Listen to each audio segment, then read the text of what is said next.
thank you all for coming, and thank you so much to everybody who participated.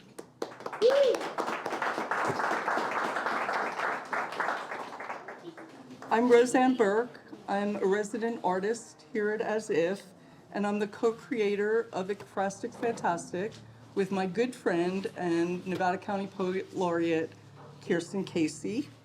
And this is an official event of the Sierra Poetry Festival.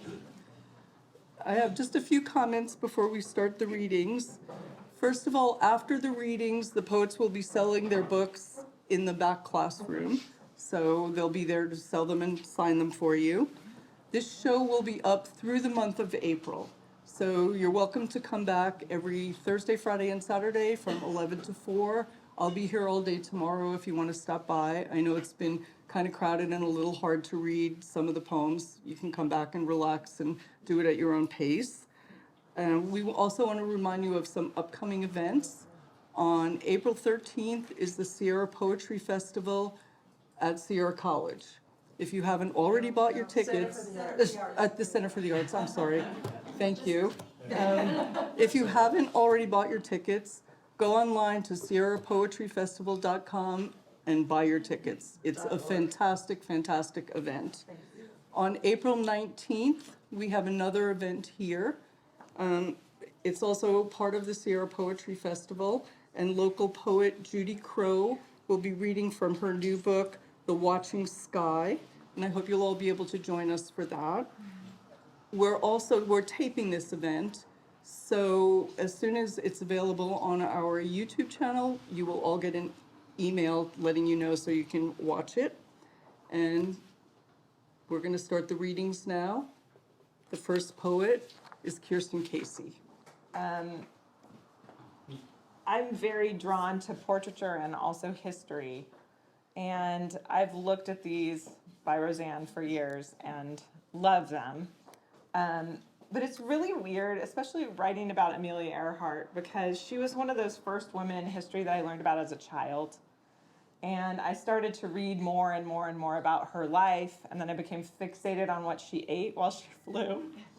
And I wrote a whole other poem. The first poem was, I don't even know what I was trying to do, and then I got to certain sections and I was like, this feels kind of like a brochure about Amelia Earhart's life and her meals. So then I kept thinking about how I saw her, how I envisioned her, and kind of the universality of our experience of learning about her as children. And it was interesting enough for Women's History Month, I was teaching 3rd through 5th graders, and I said, who's the woman in history that you all admire? And half of them couldn't think of one. I was like, what is wrong with you guys? And then the other half said Amelia Earhart, so she's still there. Okay, so the first poem I wrote, hi sweetie, is called Amelia Earhart in a Diorama. Amelia Earhart in a diorama is the opposite of what she would want. This cardboard box, like a tiny coffin, the inside painted sky blue, clear travel weather, brushstrokes like wind, clouds like scrambled egg whites, a few black cursive lowercase V's drawn low on the horizon, flat seabirds curious about this toy plane, tied with fishing line to the inside top of the box, its engines too quiet, its body suspended forever in the moment before the fuel tanks registered empty. A tiny clay pilot with dots of freckles behind the controls, holding the smallest thermos in one hand, wearing a miniature leather flight jacket, eyes directed straight ahead, and next to her, a male clay passenger who looks up at the sky, navigating his way through this finite shoebox, just a little bit off in his calculations as they cross the invisible international dateline. We want to hold her here. We have tried to stop time and compasses, and we wish to amplify the radio transmissions she couldn't hear to help her avoid the impact and the mystery. Here, the water is only paint, its depth not even a threat, just a deeper blue than the sky. In this box, she remains where we think she belonged, a part of the history of being light enough to stay in the air, the physics of flight and aeronautical exploration frozen without the threat of an ending. Sometimes expertise cannot save you, but this pilot knows that risk can make a journey historic. Even now, when you hear the contradictory theories and imagine the possibility of her terror, that unforgiving, sinking feeling, swallowing all that blue, don't you just want to keep her safe? Okay, so the second poem I'm going to read incorporates both of these women, Marie Curie here.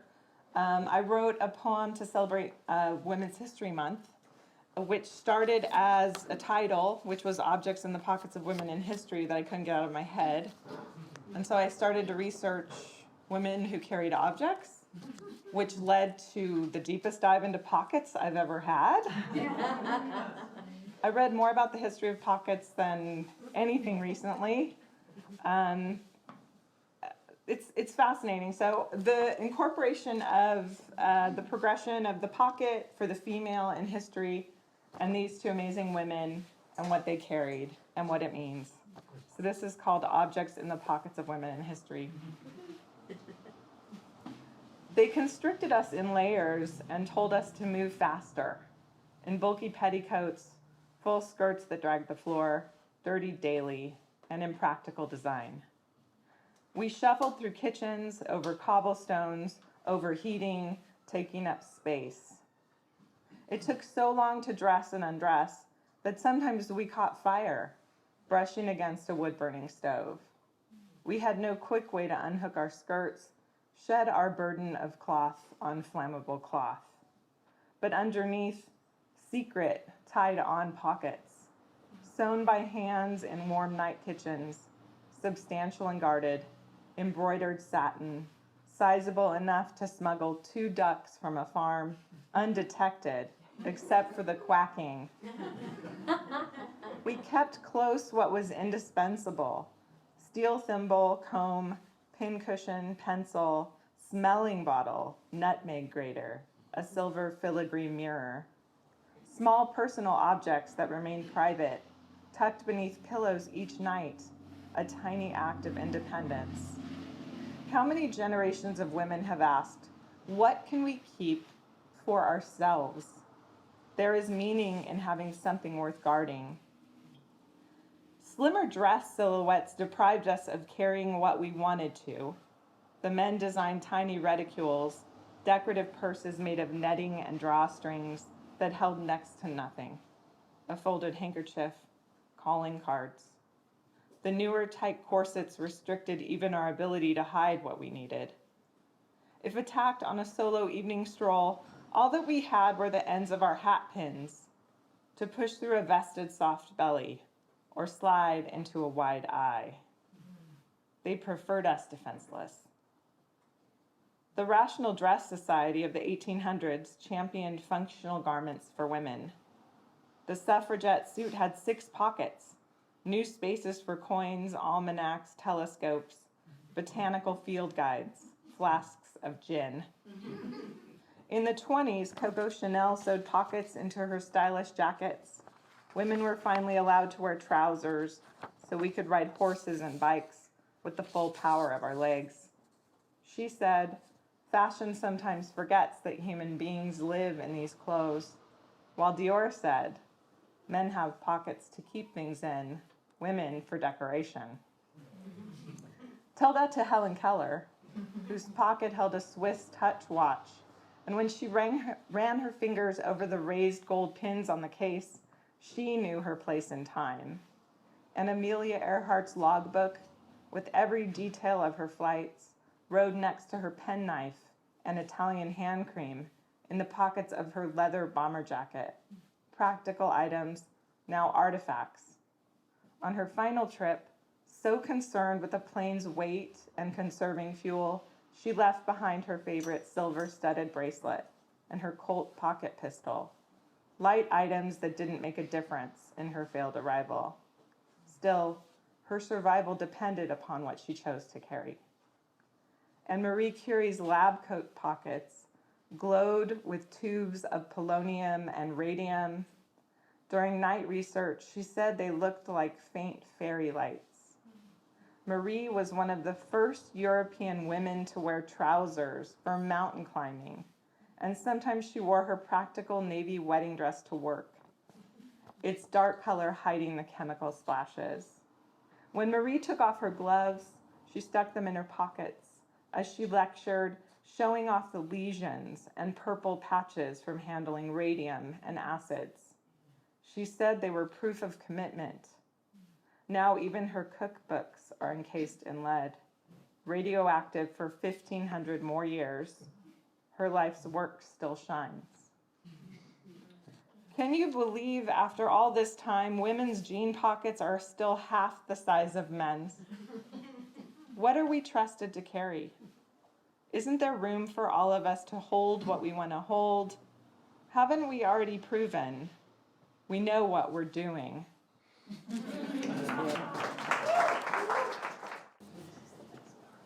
Hi, I'm Catharine Bramkamp. There you go. Come to the Sierra Poetry Festival.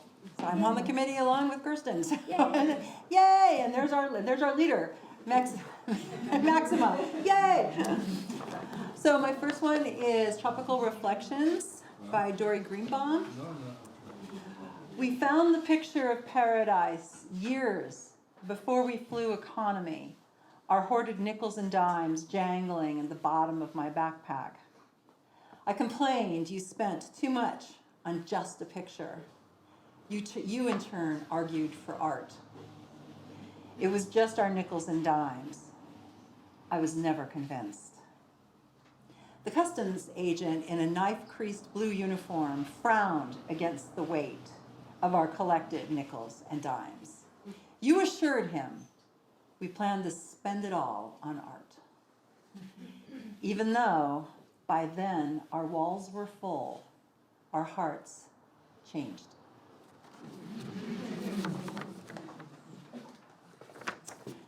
This one, Defensa 840, by, I'm going to say your name wrong, Mariletto.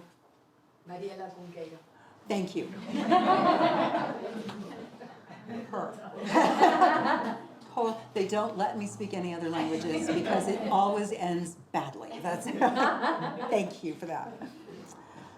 The violet hour drifted down alleys, rapping the players on the cathedral steps. The bongos rap, rap, rap. Office workers tap, tap, tap on the cobblestones, rushing inches ahead of the quiet dusk. Like dust, the evening rolled across the avenues, closing shutters, locking opaque windows, thud, thud, thud, racing against the night chill. Off a side street, you and I pushed back, drew in, stepped together. We only need a moment for one more dance.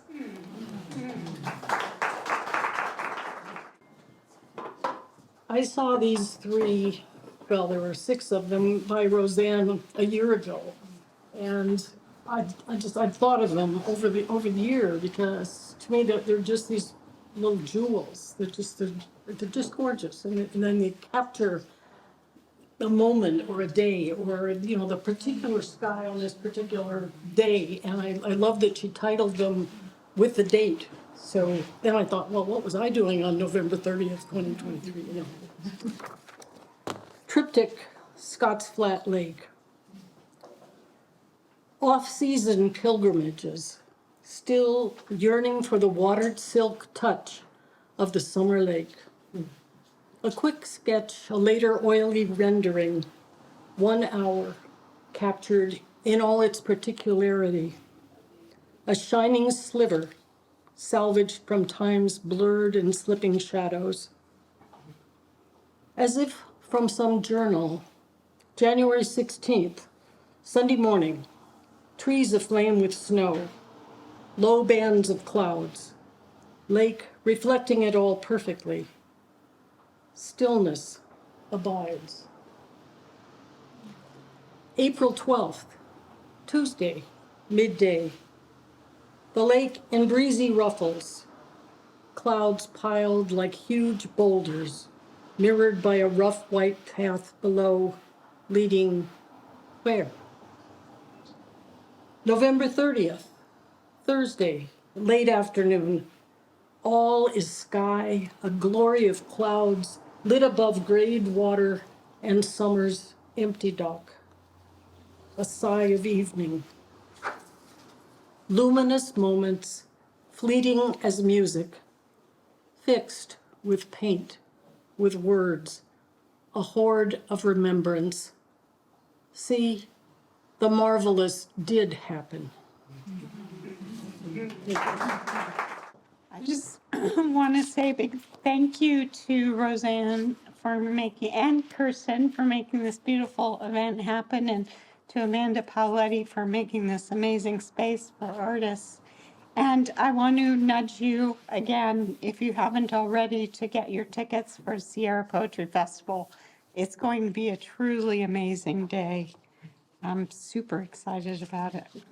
And I have a few copies of my book for Saria with me, so whoever gets to me first.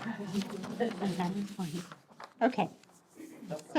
So her piece is called Watercolor Flowers in Violet, and it's watercolor, digital design, and encaustic. And her name is something like Andrea Cattarelli. Okay. After. I want only this one fertile question, this morning to be allowed this, a cup in the hand, a peony, a rune, some magic spell whose petals mean absolution, mean forgiveness, mean no more having to repent, but lasting as they stand, bright faces, discs of color, mottled wax, perfection. It is this I long to be and know that I am, you are, as you are, perfection. As each flower is, so effortlessly. Why then do our own faces appear less bright, less vivid, less wanted, especially in the mirror of our relentless self-regard? I grope toward a love that would heal me like dew might rest on these flowers one morning, or the rind of frost on the grass blades early before the sun licks them clean. How it harrows us, time, death, loss, life, and still I cling, wanting more of it, turning the face I reject again toward the sun or rain. My skeleton stares out at me unblinking, beneath my flesh, dusk, an ever-emergent possibility on the lip of the horizon. There are no rules, only these few glad circles of color offering hope again, beyond reason, beyond the brimming cup, beyond the window of sight. And I cling to it, this hope, I cling.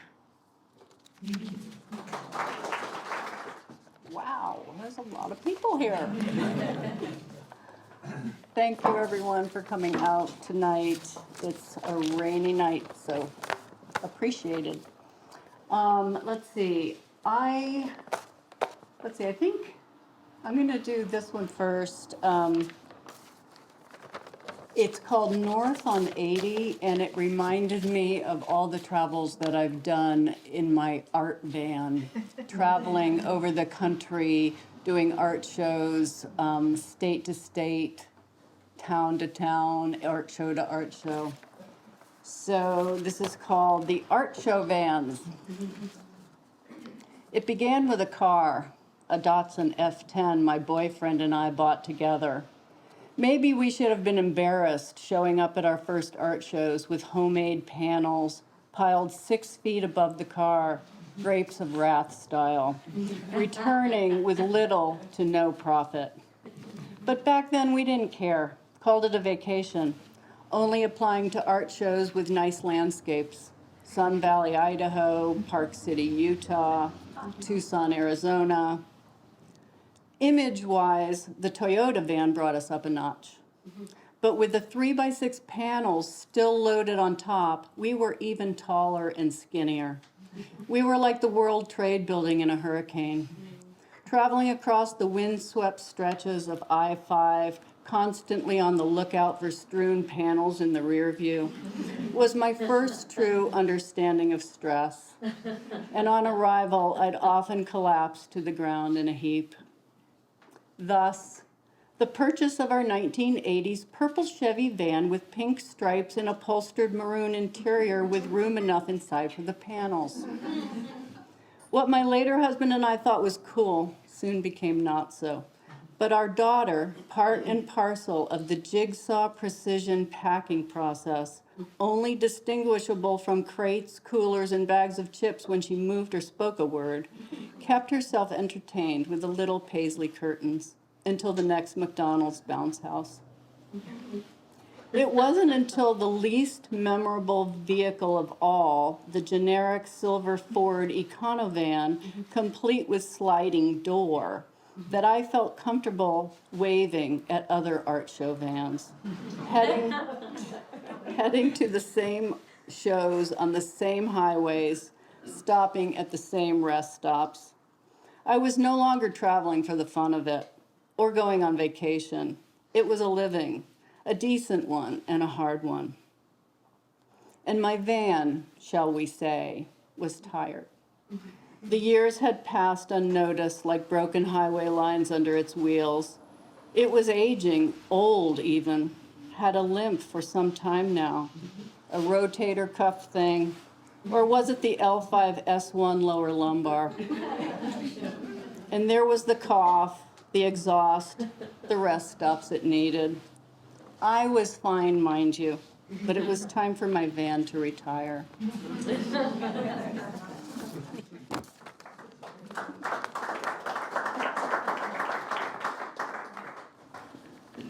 Okay, and this one, my husband told me, what is she doing? I didn't realize until my husband said she was on a diving board, that she was on a diving board, which made it very intriguing to me. So this is called Diving Board Diva. Far above the swim team rocking the pool, water splashing in measured strokes, flip-turn waves washing the rim, the coach's whistle, demands to keep pace, is a high diving board, a plank stretching 6 feet out. On it, a woman dressed in cream cashmere and teetering red heels falters as the board bends with each step.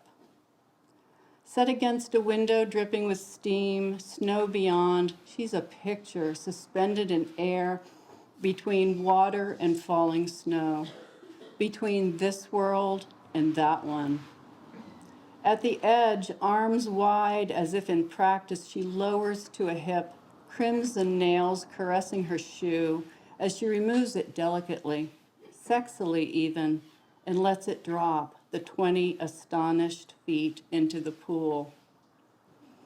I'd never thought until that moment, as I slowed and took a breath and saw her there before my final flip turn, that my mother was unknown to me, that she had a life independent of me, that she was more, way more than a mother to me.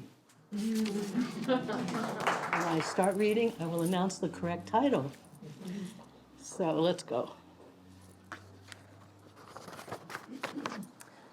Let there be life, let there be light.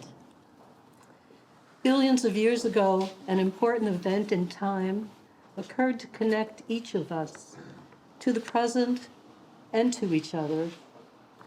The beginnings of Earth were humble. First, a few wisps of interstellar gas and dust, a collection of pebbles. It flowed, and gravity pulled and attracted more matter. It formed into a spinning ball. that until that black mass caused friction and heat to melt and squeeze, hot water to the surface, it ponded in crevices and hollows. That critical time came when a yellow streak of light cut out the black sky. Flaming, it landed and dissolved in boiling water. Maybe it was the size of a fist, maybe a mountain. No matter, it carried a rare chemical from an ancient supernova. Needed at the right time, a reaction began. Partly chemical, partly electrical, something came to light and life, and it radiated in all directions. Possibly it was intelligent, and it moved a little faster to encircle the ball. It had found a home. A nucleus formed, and from a dim memory, it recalled patterns and bubbles, spirals, fractals, DNA, symmetry, circles, lines, and rhythms still found in the thrum of our hearts and minds, and electrical currents that move through our bodies now. Maybe that first spark of life happened 4 or even 6 billion years ago. But I feel it today.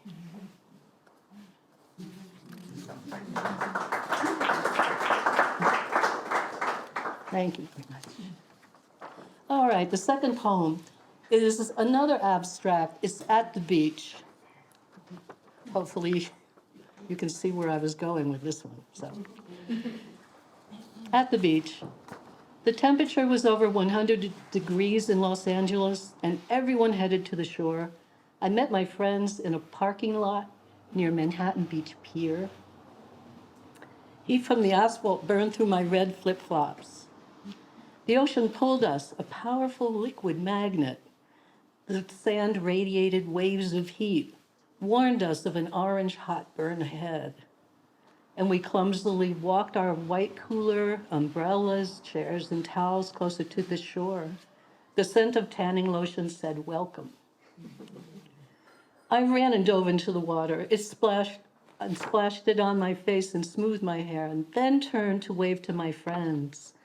That was when the first wave hit me, hard, knocked me down, and thumped air from my lungs. The second and third waves crashed over me. I thrashed the foaming water to reach the surface for air. All that water had to go somewhere, and at first slowly, then more quickly, it formed a powerful river that moved parallel to our shore. Helpless, I paddled desperately to keep my head above water. There was no escape. Another wave swallowed me, spun me in circles, underwater cartwheels, then spit me onto the shore. I walked over a mile back to my friends and our patch of sand. A wide green ribbon of seaweed wrapped around my thigh. I had earned my green badge of courage.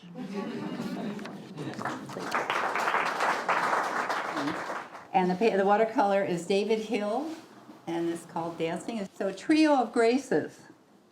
3 figures begin to merge into one, almost. Their firm bodies poised to keep moving, perfectly fluid, easy, supple, with smooth thighs, melon breasts, buttocks tighten, then release.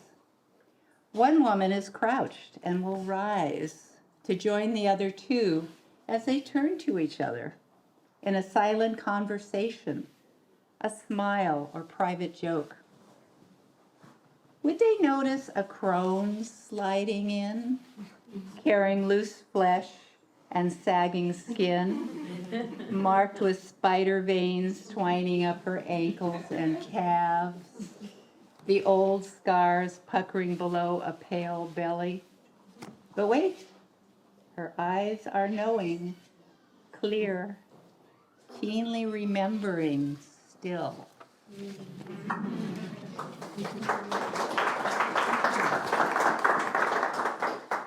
So these are, this one is Peachy Keen, which is a felted wrap by Beth Leydon, and the Garonne by Roseanne Burke.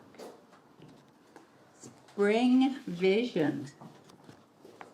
See the strong shoulders rise inside the peach ruffles, the silky wrap.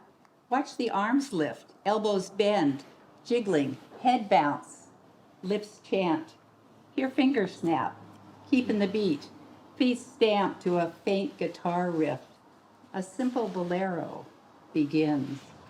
Then a swish, a pause, a glance around as honeybees join the swallowtails.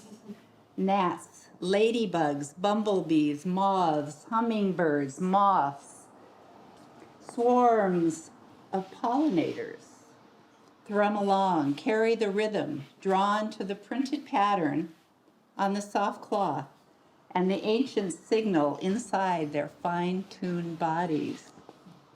Careening through new spring air, ripe with promise, beneath golden clouds and stunning blue sky of the Garonne, like a Pied Piper whispering to the wind, they follow through the afternoon light, luminous with barely visible motes. Well, I just loved this painting of Michelle Jewett's, and it just struck me when I was looking at all the different paintings, and I love the colors, the red and the turquoise just drew me. And then I looked at it and I thought, kind of looks like bubbles to me. So I thought, but I know poppies don't grow in the water. Anyway, this is called underwater poppies. The aquamarine seascape invites me to snorkel on a coral reef in Maui.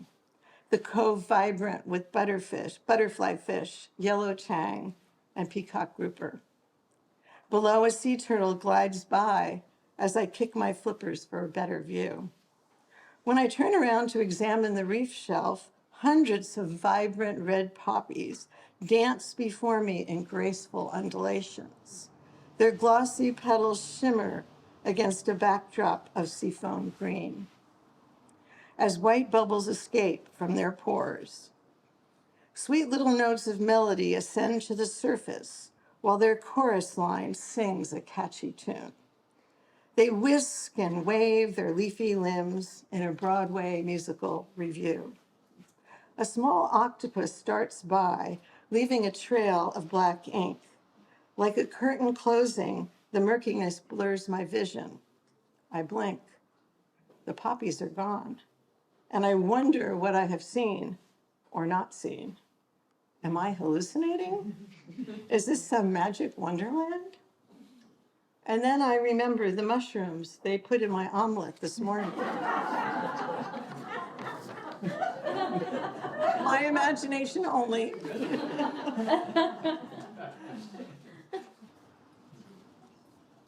And it's called Semi-Savior. Hospital discharge at dusk. I gasp at the heavy snow falling and the dread of driving with diminished vision. Still groggy from his anesthesia, my husband and his new knee doze in the back seat, cramped and longing for home. I swallow against the rising panic, post-op instructions in hand, the urgency to attend him to return home tonight. Once on the freeway, I hang back behind the big rig ahead, clear of its spray, our journey sluggish, with slippery roads not yet plowed. I grip the steering wheel to quell quaking hands as darkness veils my eyes. He mumbles and moans from the back seat, I have to get home. The truck tires carve tracks in the fresh powder, which I try to follow. Its red taillights, my beacon in the fog and worsening whiteout. We travel like this for hours, it seems. Cars braver or more reckless pass me, spew up dirty snow, gritting my windshield. But we continue our ascent in tandem. Eyes wide, willing my cataract vision to see clearly, the receding truck lights stare at me like the red eyes of a coyote caught in my headlights. I try to focus, begin to see double. When a passing snowplow blinks its lights, I shake myself back to find the fog lifted and my exit just a half-mile away. Long-held breaths escape as I brake for home, but I startle at the blast from the semi's horn as the trucker continues on up the hill. Thank you, I whisper. He knew he was my guardian angel. This is a hollow pine vessel by Beth Leydon, and that's what I'm going to read about. Pine impressions, pine impressionation. A pine stump awakens memories of the many pines I've known, loblollies, yellows, and whites that share a southern home, ponderosas and sugar pines, monarchs of Sierra Hills, or evergreen with stunning cones that brighten winter chills. Their scents refresh the air. Their trunks stand straight and strong. Their wood gives framework for a house. Their needles sway with song. Their pulp transforms to paper for Joyce Kilmer's Ode to Trees. Her love for hard and softwoods, only God can create these. It's sheer pleasure, baas the sheep, giving up its fleece. Spin it into felted wool and shape it like a tree. Dye it hues of ancient bark and add a fungi shelf. Is it pine or is it felt? The artist fools herself.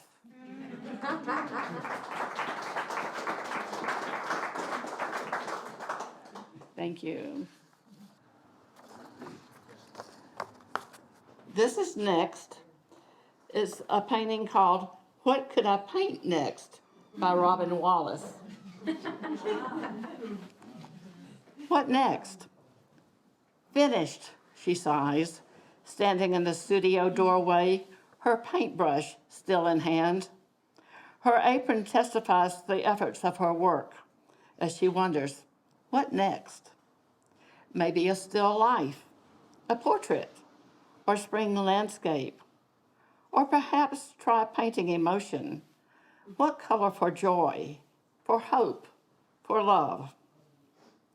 Then her palette's gemstone of blue swirl in her mind. Sapphire, turquoise, aqua. Could she possibly paint world peace?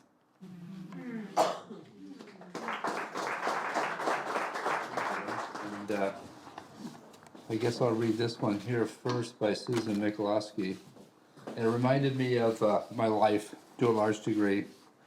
And it went back to when I was in sixth grade. I had a teacher, Mr. Shimalka. He was escaped from Czechoslovakia back in the early 50s. And he made us memorize 2 poems throughout the year, which was the only teacher I ever had that had us memorize poems. So it made me think about Highway 395 and the willows and the snow, and what a tough road it's been at times. Taken road. Being young with too much of growing old, in want of purpose for my own good. The field of youth, sudden green to gold. For some business, my birthright I sold. No good currency in what one should.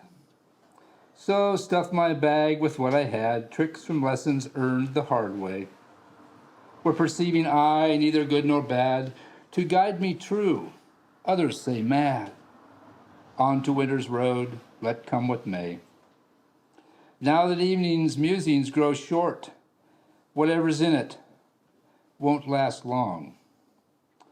Oh, passionate stories I abort for twilight, pressing hard me to sort, sounds to lift my voice resembling song. Of that night that speaks my memory, or others talk of those who died, such syllables I sang to set me free, free to compose what makes me be, to close my eyes and sleep satisfied. So you poetic minds out there should recognize that was a Robert Frost poem, Road Not Taken. And it was, I did it with all of the same syllable count, the same rhyme scheme that he had in a stanza, which I thought was quite admirable in the short time I had.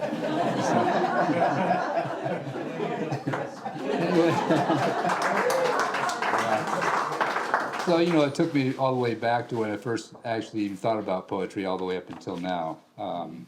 And so now we're going to go over to our dear Lady Frida here, which much of this characterization comes from the movie with Selma Hayek that I watched, and we'll see where that goes. It was a moment Frida knew would reveal her destined fate. Now, at this moment, no turning or escaping from the stark horror, she gazed into the painting's meaning. Anger stabs the moment's realization, heats the tension's unbearable weight. Sorrow, loss of a loved one's pure touch. Her ideal canvas bleeds her emotions. Family, friends, lovers, favors for all. Her last glance back over her shoulder. Fleeting glimpses brushed on her canvas. The happiness she believed could endure. Suffering, little love affairs forever after.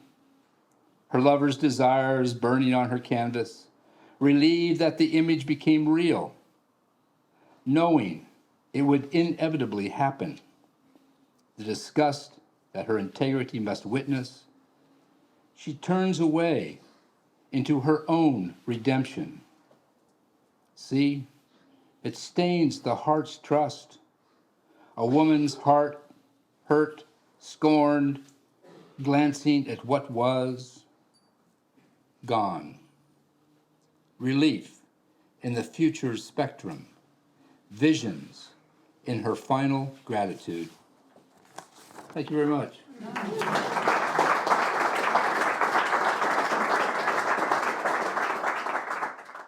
This is Wetlands by Dory Greenbaum, which I was struck by immediately. And so this poem is called Wetlands in Youth. The scene from somewhere in New England on the East Coast treats me to the idyllic inlet or lake, coastal mountains, clumps of pine at the clay-colored shoreline. Trees reflected in shallow pools with scattered granite boulders. This is what we honor as nature, say, true nature without us. It is so beautiful and tranquil, so extensive a world without any humans. Reminds me of playing in creeks in Pennsylvania, turning over rocks to find crayfish and newts, larvae and crawly things everywhere. Now, growing old in mortal time, 70 years, and I find myself wondering, will our grandchildren visit and play in wetlands like these? Will there still be vibrant wilderness and wild nature to explore and to photograph and to paint? I hope our children are not destined to be the last generation to hike these landscapes, to dig in the wet earth near living streams and seas, to feel grit under their fingernails and find life everywhere on the earth.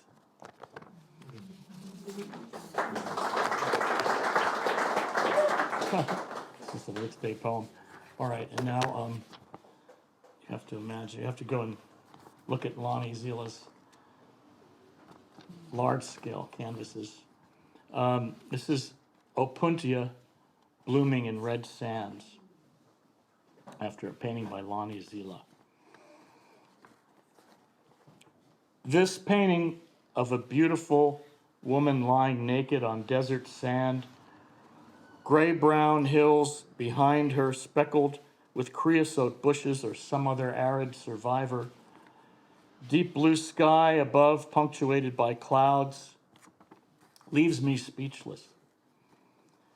I am aroused by her body, but drawn to her face, her expression of inwardness and tranquility, as if she were meditating in a lounging posture.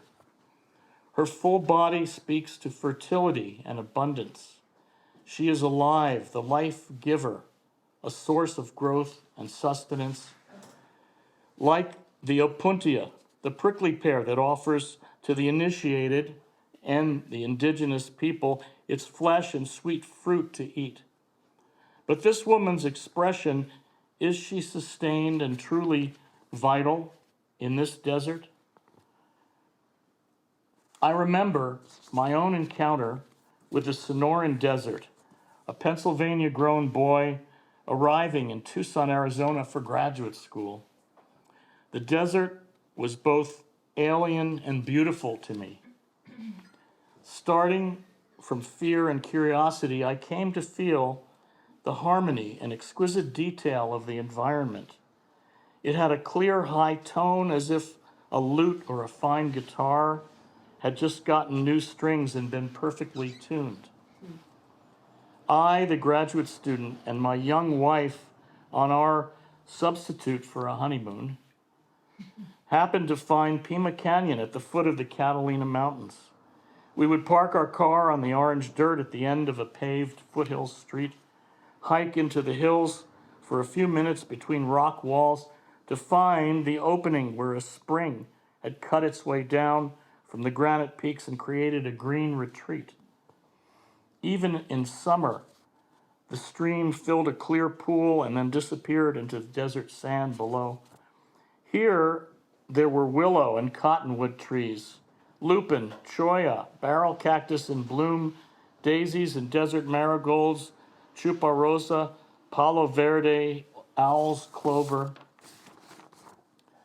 We could dip in the pool and lie down in mottled shade on a boulder, picnic or sketch the scenery, paint watercolors, breathe in the clean air, watch dragonflies and lizards, sometimes a Gila monster or a black snake. This microcosm of Eden is my sharpest memory of Arizona and of that marriage. My wife not lying nude in the water, but napping in blue jeans and a white blouse in the shadow of a tree, as I once painted her. We felt a correspondence by the flowering stream banks, an embodiment of our love and our optimism, the symbiosis of the cactus wren, the desert seeds and fruit, even the brown vinegaroon, about this big, the scorpion, the stoic spider felt right in this place, with coyote, jackrabbit, and javelina not far away. This painting of a desert woman appearing as goddess in the red sands reminds me of that slice of paradise, of the great melody, the Sonoran Desert motif. Abundance has its rightful place. So while the species and their hosts, the wildflowers and succulents, cactus, yucca, mesquite, are all in balance with each other, and as long as the artesian water flows from rocks, there will be this blossoming and mutual feeding, the coupling and reproduction, the music of living creatures up and down the food chain, following together their patterns and their impulses. Thank you. I read not too long ago that 95% of monarchs are gone since the 1980s. So while we don't have monarchs here as such, this painting spoke to me. It's by Andrea Catharugli, I believe is her name. Yes. A momentary pleasure. It may come to be that the only butterflies we see are captured on canvas, their translucent wings the artist's selfless gift. California sisters, painted ladies, monarchs, swallowtails, sulfurs, their diaphanous selves too soon gone from our lives due to ignorance and greed. Though as long as painters strive to recreate the magic of these beings, they remain with us. We'll recall holding our breath while watching them on flowers, gathering sweetness from the glory of the garden. As we gather sweetness from them, our delicate friends, a momentary pleasure.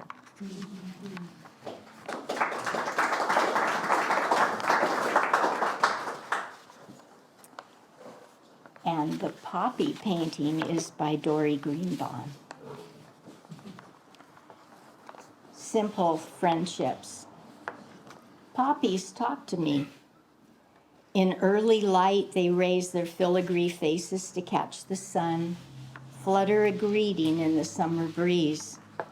In afternoon heat, they slump a bit, signal for water with downcast heads lowered against the sky. I comply. In minutes, like happy children, they rise again, nod their appreciation, their joy evident as they dance in puffs of twilight air. I acknowledge them, smile at orange, white, yellow. Hello, red. Dainty friends, yes, but strong, sharing delight in these finite moments of perfect being. Thank you, Roseanne, and everyone who worked so hard to put together this grand event. And thank you to the artists for inspiring us all.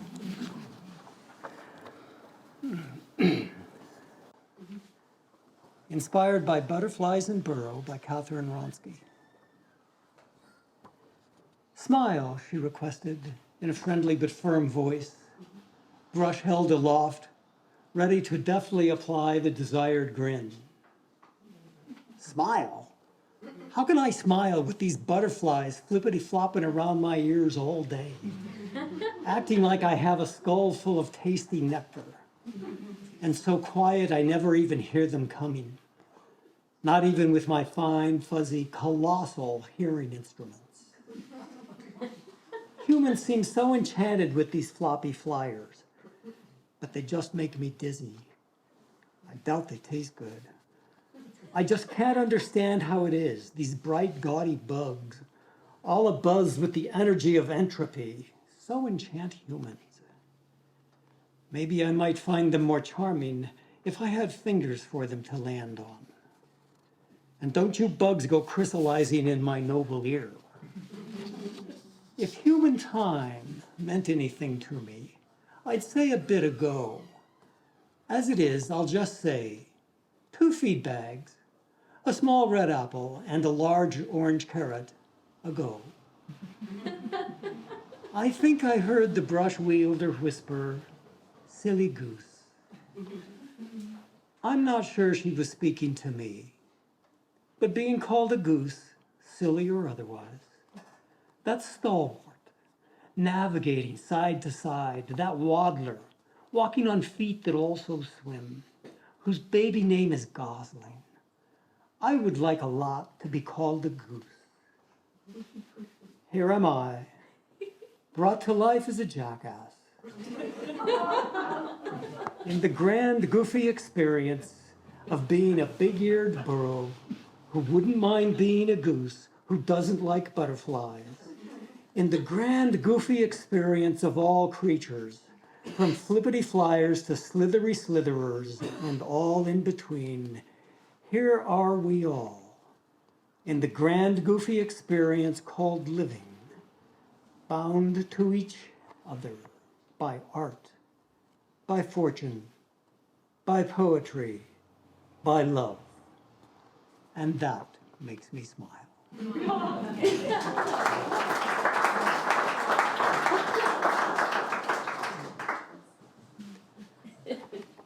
Please receive me. Inspired by Embracing Calm by Michelle Jewett. A baby is being born, asking Earth, please, receive me with kindness. An old man is dying, asking Earth, please, receive me with kindness.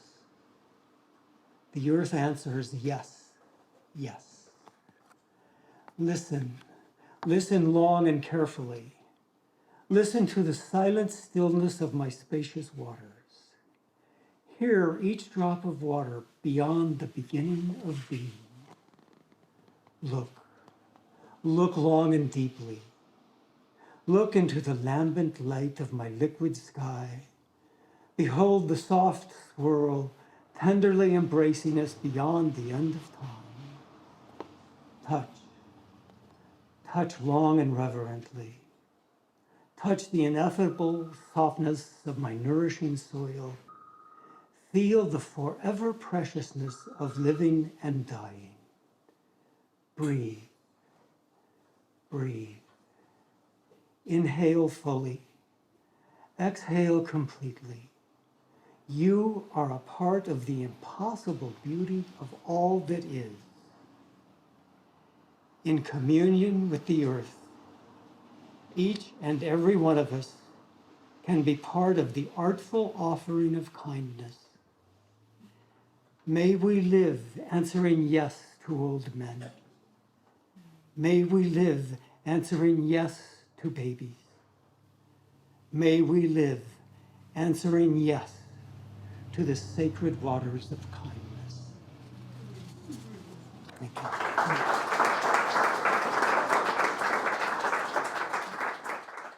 So it was inspired by Dory's Meeks Bay, and she said this was in Tahoe, right? Yeah, Tahoe. And I think, Michael, this is like following your poem.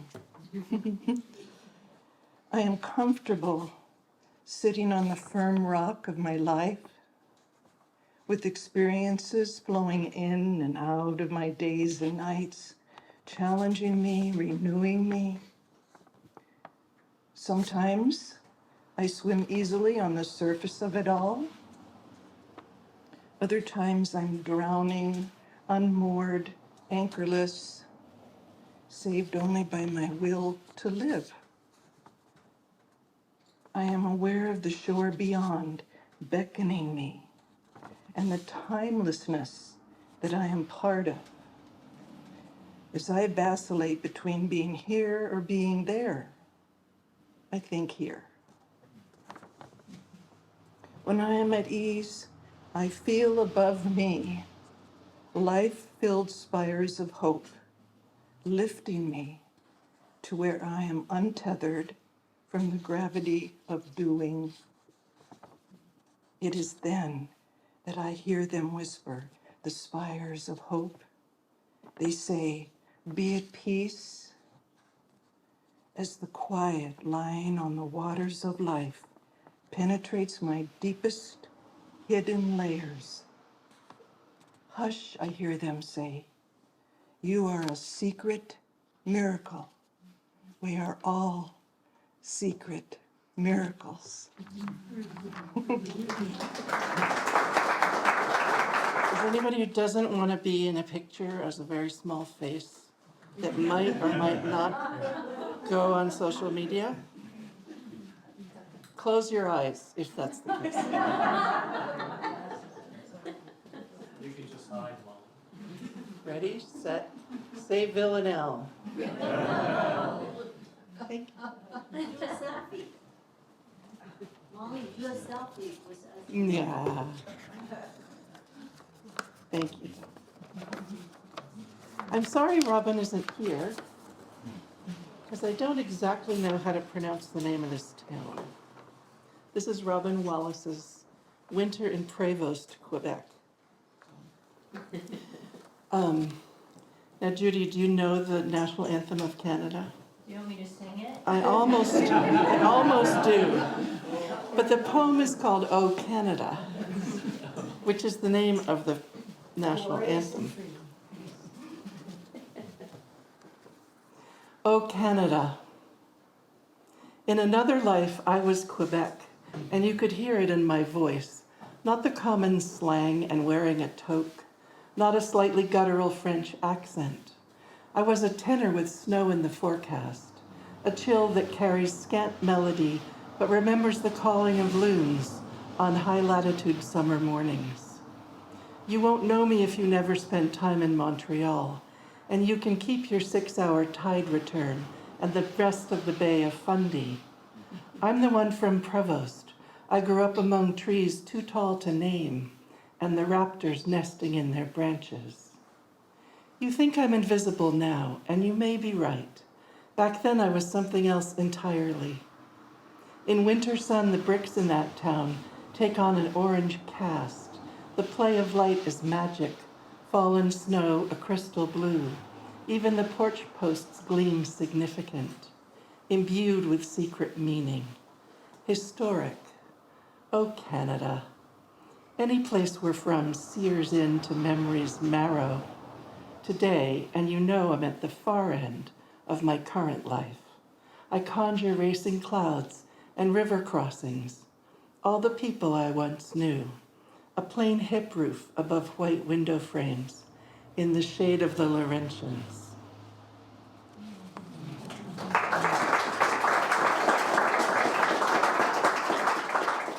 So before you rush off to the back room to buy lots of poetry books, I wanted to remind you that I made name tags so that the artists could meet their poets and the poets could meet their artists. So I hope you'll stick around and mingle and meet each other.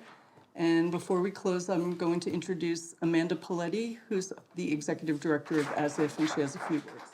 Thanks so much for coming, everyone. So great to see everybody here, and huge thanks to the amazing producer of this event, Roseanne Burke, who pretty much did all of it. So it's just really wonderful to have all the poets and artists come together and collaborate in this way. It's really a wonderful thing for us to host. Yeah, so go into the classroom and see what I think they're going to be signing books, and you can purchase them. And then on the 19th is the next event, and don't forget that. So mark your calendars for the 19th. We'll have another poetry event. Thanks.